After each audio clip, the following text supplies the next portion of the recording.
елде сұмдық ақпарат тарады, барша хабардар болсын. Сәлем қымбатты көрермендер, каналымызға қош келдіңіздер.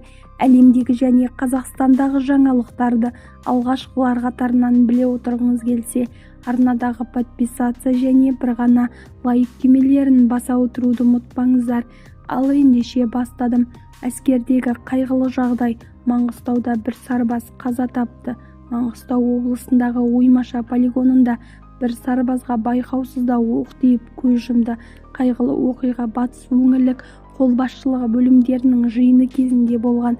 Бейресми ақпаратқа сәйкес 17:10 шамасында лагерь бойынша кезекші гвардия лейтенанты ПМ 9 мм тапаншасынан оқ атқан. Атылған оқ қатардағы жауынгер Марат Ерболұлы Барқұловтың бетіне тиген. Сарбаз ауруханаға жеткізілгенімен оның өмірін арашалау мүмкін болмаған. 17:40 шамасында ер адам көз жұмды. Ақтау гарнизоны баспасөз қызметінің хабарына сәйкес, сарбаздың өліміне қаруды дұрыс пайдаланбау себеп. Қазір оқиғаның мән-жайы анықталып жатыр. Қылмыстық іс қозғалды. Бізді тамашалауда жалғастырыңыздар. Сау саламатта болыңыздар.